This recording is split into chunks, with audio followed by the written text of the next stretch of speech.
Doctor ortho Ayurvedic oil and capsule. अब दर्द भी घुटने टेकेगा।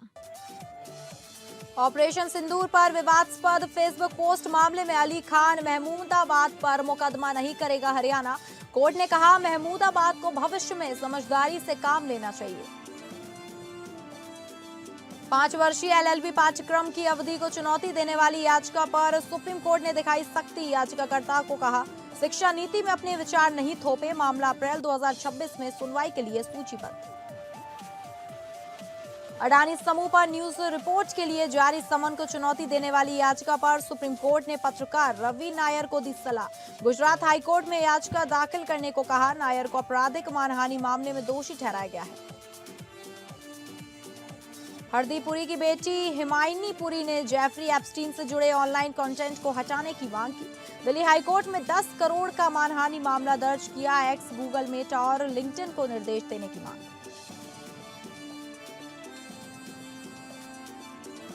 नमस्कार, मैं हूं आपके साथ शालिनी राणा। एपीएन के लोकप्रिय कानूनी प्रोग्राम लीगल हेल्पलाइन में आपका स्वागत है। इसमें हमारे कानूनी विशेषज्ञ रोजमर्रा की जिंदगी की समस्याओं से जुड़े कानूनी मसलों पर आपकी शंकाओं का समाधान करते हैं। आप भी इस प्रोग्राम से जुड़ सकते हैं और फोन करके हमसे कानूनी राय ले सकते हैं। आज हम आपको जनहित याचिका यानी कि पीआईएल से जुड़ी जानकारी देंगे। क्या आप अपने आसपास होने वाले कुछ घटनाओं से नाखुश हैं या परेशान हैं, या आपको लग रहा है कि सरकार की नीतियों से मानवाधिकार का उल्लंघन हो रहा है, सामाजिक अन्याय हो रहा है? अगर आपको ऐसा लगता है तो आपको जनहित याचिका के बारे में जानना बहुत ही ज़रूरी है। सामान्य रूप से ऐसे जागरूक लोगों के लिए जो कानून के माध्यम से समाज को ठीक करना चाहते हैं या समाज में परिवर्तन लाना चाहते हैं, उनके लिए जनहित याचिका एक शक्तिशाली साधन है। जनहित याचिका भारतीय कानून में सार्वजनिक हित की रक्षा के लिए मुकदमे का प्रावधान है। अन्य सामान्य अदालती याचिकाओं से अलग इसमें ये आवश्यक नहीं है कि पीड़ित पक्ष स्वयं अदालत में जाए। ये किसी भी नागरिक या स्वयं न्यायालय द्वारा पीड़ितों के पक्ष में दायर किया जा सकता है। जनहित याचिका में अब तक के बहुत से मामलों में सफलता मिली है। ये तो थी कुछ बुनियादी जानकारी। जनहित याचिका मामले पर ज्यादा जानकारी देंगे हमारे आज के कानूनी विशेषज्ञ अधिवक्ता परमानंद पांडे जी। परमानंद पांडे जी, आपका बहुत बहुत स्वागत है लीगल हेल्पलाइन में। परमानंद जी आपको पीआईएल से जुड़े तमाम कानूनी पहलुओं की जानकारी देंगे। अगर आपका जनहित याचिका से जुड़ा कोई भी सवाल है तो आप फ़ोन करके हमसे राय ले सकते हैं। हमारे फ़ोन नंबर हैं 0120612793 हमारा दूसरा फ़ोन नंबर है 0120612793 वापस चलेंगे हमारे विशेष अधिवक्ता परमानंद पांडे जी के पास और आपसे जानेंगे कि जनहित याचिका क्या है, कैसे इसकी शुरुआत हुई। देखिए शालिनी जी, जैसा कि इसके नाम से ही पता चलता है कि ये जनहित याचिका है, हमारे जन से सारे लोगों से संबंधित है। ये कोई हमारा पर्सनल मामला नहीं है या आपका कोई पर्सनल मामला नहीं है। पर्सनल मामले में तो लोग अपनी याचिका दायर फाइल करते हैं, लेकिन ये जनहित से मामला जुड़ा, इस नाते इसको जनहित याचिका कहना है। एक चीज। दूसरी बात इसमें खास ये है कि जनहित याचिका को आजकल लोगों ने पब्लिक इंटरेस्ट लिटिगेशन, इसको अंग्रेजी में बोलते हैं, लोगों ने क्या किया है, इसको पब्लिसिटी इंटरेस्ट लिटिगेशन बना दिया। मैंने बहुत सारे लोग जो इस चीज का बीड़ा उठाए हुए हैं, वो अपने आत्म प्रचार के लिए इस तरह की याचिका का प्रयोग करते हैं, जो बहुत ही ऐसी गलत बात है उसमें, क्योंकि वो उसका कोई जनहित से मतलब नहीं होता है, वो उनका अपना हित इसमें शामिल होता है। क्योंकि इसमें फीस कम लगती है, इसमें आपको चमकने का मौका मिलता है, अखबारों में नाम आ जाता है, मीडिया में आप छा जाते हैं, इस नाते इसको जनहित याचिका नाम करके वो फाइल करते हैं। हालांकि कोर्ट ने इस पर बहुत पाबंदी लगाई कि आप जनहित याचिका कब जाएगी आप फाइल। मान लीजिए कोई ऐसी घटना होती है जिसमें आम आदमी नहीं आ पाता, जैसे मान लीजिए कहीं पहाड़ ढेर लगा है, कूड़े का ढेर लगा, उस पर अधिकारी लोग नहीं सुन रहे हैं, तो ये कूड़े का ढेर किसी एक व्यक्ति के लिए नहीं है, ये तमाम लोगों के लिए नुकसानदायक है और तमाम लोगों को इससे अव्यवस्था उत्पन्न होती है। तो इस स्थिति में आप पीआईएल फाइल कर सकते हैं और वहाँ PIL करने के बाद कोर्ट इस पर निर्णय देगा कि क्या हमको करना है क्या नहीं करना है, कोर्ट निर्देश देगा। ये अधिकारियों को निर्देश दिया जाता है कि आप इस चीज को करके दिखाएं। एक चीज और बता दें कि संविधान में प्रावधान जो है ये केवल हाईकोर्ट और सुप्रीम कोर्ट में इस याचिका पर फाइल किया जा सकता है। जो संविधान का धारा 226 है जी उसमें हाईकोर्ट में और धारा 32 के तहत सुप्रीम कोर्ट में इस तरह की याचिका को फाइल किया जा सकता है। और वही दोनों कॉन्स्टिट्यूशनल कोर्ट है, चूंकि ये संवैधानिक न्यायालय है, इस नाते इनको अधिकार है कि वो सरकार को निर्देश दें कि आप इस ढंग का काम करें और उसमें दम है। जो किसी की बात में दम हो तो रखा जा सकता है, तभी इसको फाइल किया जा सकता है। सबसे जरूरी चीज इसमें। जी आगे हम आपसे जानना चाहेंगे कि जनहित याचिका कौन दायर कर सकता है और ये कैसे दायर की जाती है?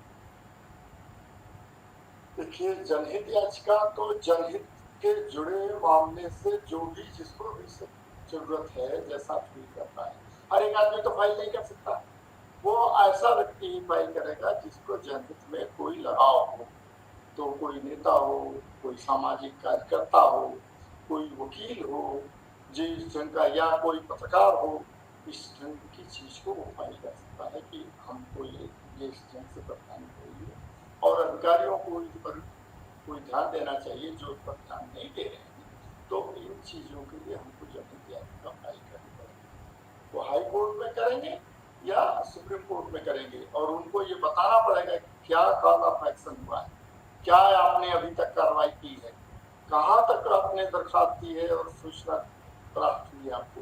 जगह सूचना प्राप्त करने के बाद भी अधिकारी लोग इस पर ध्यान नहीं देते हैं, जो कि आए दिन आमतौर पर होता है। अब देखिए क्या है कि सड़कें बनी हुई, सड़कों पर क्या है कि वो 20 मीटर की चौड़ी सड़क है, और 20 मीटर चौड़ी सड़क में रेहड़ी पटरी और लोगों ने अपने दोनों तरफ लोगों ने बना रखा है कि वहां पर हम पार्किंग करें।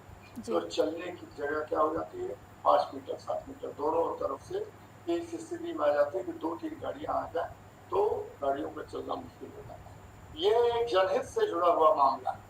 ये मामला ऐसा नहीं है कि किसी एक खास व्यक्ति को नुकसान हो रहा है, बल्कि तमाम लोगों को इसके कारण परेशानी उठानी पड़ रही है, और इस परेशानी को दूर करने के लिए ही जनहित याचिका आप दायर कर सकते हैं।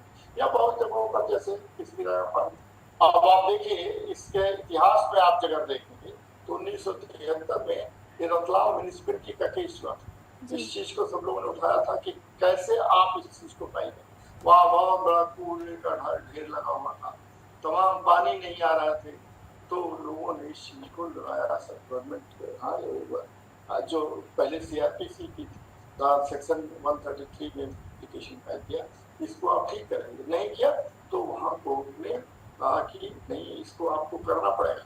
फिर उसके खिलाफ सुप्रीम कोर्ट में अपील में आए, और सुप्रीम कोर्ट ने इस चीज को फैसला किया कि ये जनहित से जुड़ा हुआ मसला है, ये किसी एक व्यक्ति का मसला नहीं है, इस नाते सरकार को इस पर ध्यान देना चाहिए। जो मेरी जानकारी में है, जो सबसे पहला केस जो आता है जनहित याचिका से जुड़ा हुआ, वो हुसैनारा खातून का केस। जैसे आप देख लीजिए कि तमाम लोग, जैसे कोई जेब कतरा है, तो जेब कतरे को कितनी सजा हो सकती है, मान लीजिए 4 महीने 6 महीने 8 महीने की सजा उसको मिल सकती है। लेकिन आए दिन अगर उसको जेब कतरे को पकड़ लिया जाता है तो 10-10 साल तक वो जेल की हवा खाता रहता है, वो परेशान रहता है, उसके घर के लोग परेशान रहते हैं, उसके बीवी बच्चे परेशान रहते हैं। तो ऐसी स्थिति में कोर्ट ने इस चीज को ध्यान में रखा है कि जिसको जितने दिन का सजा का प्रावधान है, उतना दिन अगर सजा वो भोग चुका है तो उसको बाहर कर दिया जाना चाहिए। हुसैनारा खातून के मामले में भी यही चीज किया था कोर्ट ने कि वो सजा जितनी होनी चाहिए, 3 साल की सजा होनी चाहिए, वो 7 साल से 8 साल से बढ़ी। तो वहाँ के लोगों ने इस चीज को ध्यान में रखा और हाई कोर्ट में इसका मुकदमा दायर किया कि नहीं, इसको जितनी सजा मिलनी चाहिए थी उससे ज्यादा सजा काट चुकी है, दुगना से ज्यादा सजा काट चुकी है, इस नाते इसको रिहा किया जाए। तब उसमें कोर्ट ने हस्तक्षेप किया, और कोर्ट के हस्तक्षेप के बाद इसको छोड़ दिया। ये खास तौर पर ये होता है कि जनहित से जुड़े हुए मसले हो, वो किसी व्यक्तिगत तौर पर ना हो, वो जनहित का मसला हो, तो उसको आप उस पर जनहित याचिका करते हैं। जी, आगे हम आपसे जानना चाहेंगे कि क्या पीआईएल दाखिल करने का कोई खास फॉर्मेट होता है? पीआईएल दाखिल करने का कोई खास फॉर्मेट नहीं है पीआईएल में, लेकिन 2-4 चीजें तो होनी चाहिए। जो आदमी पीआईएल दाखिल कर रहा है उसका नाम पता होना चाहिए। पीआईएल दाखिल करने के क्या कारण है ये भी आपको बताना चाहिए। पीआईएल दाखिल करने के पहले आपने क्या किया है ये भी बताइए। आप क्या आपने कोई कदम उठाया था कि आप सीधे चले आए हैं कोर्ट? तो पीआईएल दाखिल करने के पीछे आपने कोई चीज देखा है कि कैसे इसका समाधान किया जाए? और सरकार के यहाँ लिखा है, अधिकारियों से आपने संपर्क किया है? नहीं किया है तो आप बताइए। ये पीआईएल का तो जहाँ जाना चाहिए वहाँ आप गए नहीं सके। इसके बावजूद अगर नहीं होता है तो आप कारण बताइए कि देखिए इसके कारण इनसे इनको नुकसान हो रहा है, आम आदमी को किस तरह से नुकसान हो रहा है और सरकार को भी किस तरह से नुकसान होता जा रहा है, लेकिन इस पर अधिकारी लोग ध्यान नहीं दे रहे हैं, इसलिए इसको हम पीआईएल। तो इसका कोई खास फॉर्मेट नहीं होता है, लेकिन कारण तो आपको जरूर बताना होगा और उसमें ये भी बताना होगा कि आपकी प्रार्थना क्या है, कोर्ट से प्रेयर आप क्या करना चाहते हैं, इसको यहाँ से खत्म कराना चाहते हैं या इसकी कोई वैकल्पिक व्यवस्था चाहते हैं, या कोर्ट जो निर्णय ले ले, कोर्ट अपने इच्छा अनुसार कोई चीज को देखे और वो देख ले कि हमने ये कारण बताए हैं, कोर्ट इस पर क्या उचित समझता है उसी हिसाब से इस पर निर्देश दे अधिकारियों को।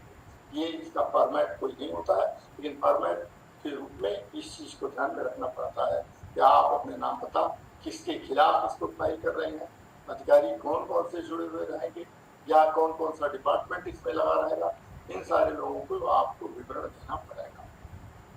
जी, आगे हम आपसे जानना चाहेंगे परमानंद जी कि संविधान में पीआईएल से संबंधित क्या प्रावधान है?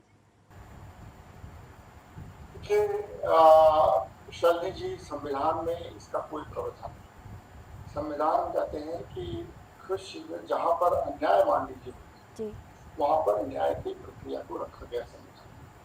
आप जहाँ माने जहाँ पर अन्याय है वहां पर उसकी रेमेडी चाहिए। तो यही इसका एक मुख्य सिद्धांत है कि अगर कोई अन्याय कहीं पर हो रहा है, कहीं भी किसी तरह की कमी आ रही है तो उसकी रेमेडी संविधान में है। और वो संविधान में रेमेडी आपको व्यक्तिगत तौर पर ही नहीं बल्कि आपको जनता जनार्दन के लिए भी अगर कोई रेमेडी लग रहा है कि पूरे जनता पर इसका कोई नुकसान हो रहा है, इससे हानि हो रही है, तो उसके लिए आप जा सकते हैं। तो संविधान बस केवल इतना कहता है कि अन्याय आपके साथ नहीं होना चाहिए या किसी के साथ नहीं अन्याय होना चाहिए। अगर किसी के साथ भी इस अन्याय हो रहा है तो उसमें अगर जिस व्यक्ति के साथ अन्याय हो रहा है वो नहीं आ पा रहा है तो उसके साथ वाला या उसको और देखने वाला व्यक्ति इस चीज को ले आए और संविधान से उसका निराकरण करे। ये संविधान में खास प्रावधान है। मैंने आपको बताया ना कि जो संविधान है उसकी धारा 32 के तहत माननीय सुप्रीम कोर्ट में आपको कोई भी लेना हो ऐसे रिट फाइल कर सकते हैं, याचिका रिट फाइल कर सकते हैं। लेकिन अगर आपको जरूरत पड़ेगी इसलिए हाई कोर्ट में कोई आदमी मान लीजिए मणिपुर में बैठा हुआ है तो वो इम्फाल हाई कोर्ट में जाएगा, वो दिल्ली नहीं आकर के सुप्रीम कोर्ट में आएगा और वहीं इम्फाल में ही मणिपुर हाई कोर्ट में जाएगा और उसके लिए वहां पर धारा 226 संविधान के अंतर्गत उसको फाइल करना है। जहां पर कई चीजें जैसे हाइबियस कॉर्पस हुआ, मैंडमस हुआ, रिट ऑफ सर्सिरारी हुई, ये तमाम तरह की 5 तरह की रिट होती है और 5 तरह की रिट का प्रावधान है। आप अपने लिए प्रयोग कर सकते हैं। तो देखिए कि कौन सी जरूरत है। मान लीजिए किसी आदमी को गलत ढंग से बंद कर दिया गया और उसका कोई गुनाह नहीं है तो आप क्या करेंगे? उसके लिए आप आर्टिकल 226 में या आर्टिकल 32 में रिट ऑफ हाइबियस कॉर्पस पे लगाएंगे और कोर्ट में उनको आदेश देगा अधिकारियों को कि आप इस व्यक्ति को हाजिर कर दें। क्यों? कि आपने किसी गलत तरीके से उसको बंदी बना रखा है। तो ये चीजें जो है खास तौर पर ध्यान देना होता है कि हमारे लिए मान लीजिए नहीं हो रहा है तो जनता जनार्दन के लिए देख लीजिए अगर कोई नुकसान हो रहा है, आम आदमी पर कोई नुकसान हो रहा है उसके लिए रिट फाइल की जाती है। रिट का मतलब ये पीआईएल भी एक तरह की रिट है। दोनों में अंतर यही है कि एक रिट जो होती है केवल व्यक्तिगत काम के लिए होती है जी। और एक रिट ऐसी है जो कि जनहिताय और जनसुखाय इस काम को किया जाता है। जी। आगे हम आपसे जानना चाहेंगे कि जनहित याचिका कौन से न्यायालय में दायर की जाती है? देखिए, ये आपने बहुत अच्छा सवाल उठाया कि जनहित याचिका किस न्यायालय में।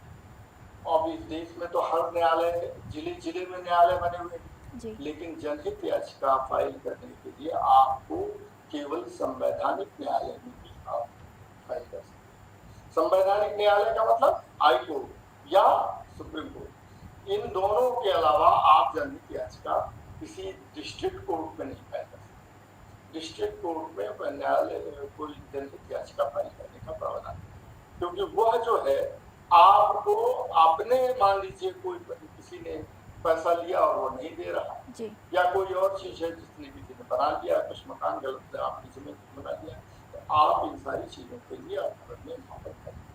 लेकिन कोई ऐसी सरकारी जमीन है मान लीजिए रेलवे की क्या डिफेंस की, तो अगर आपको ये मालूम हो रहा है कि इस व्यक्ति ने ऐसे लोगों ने ऐसा हमारे यहाँ एक तरह का इंक्रोचमेंट किया है, अतिक्रमण किया है, तो उसके लिए वो एक जो पब्लिक स्पिरिटेड पर्सन होगा जिसके अंदर एक जनता के प्रति उत्साह होगा, वो व्यक्ति हाई कोर्ट में या सुप्रीम कोर्ट में जाकर के मांग कर सकता है कि देखिए इस ढंग से इसने अतिक्रमण कर रखा है या और लोगों ने भी अतिक्रमण कर रखा है, इस अतिक्रमण को हटाने का निर्देश दिया जाए, अधिकारियों को दिया जाए, जिससे उनको वहां से हटाया जा सके। क्योंकि इसके कारण तमाम परेशानी हो रही है, रेलवे को परेशानी हो रही है, डिफेंस को परेशानी हो रही है या ग्राम समाज को परेशानी हो रही है, इसलिए ऐसी चीजों को हटाया जाना चाहिए। तो इसके लिए आपको केवल हाई कोर्ट या सुप्रीम कोर्ट में जाना पड़ेगा। जी। आगे हम आपसे जानना चाहेंगे कि जनहित याचिका दायर करने की हाई कोर्ट और सुप्रीम कोर्ट में प्रक्रिया क्या है? हाई कोर्ट और सुप्रीम कोर्ट में प्रक्रिया लगभग एक है।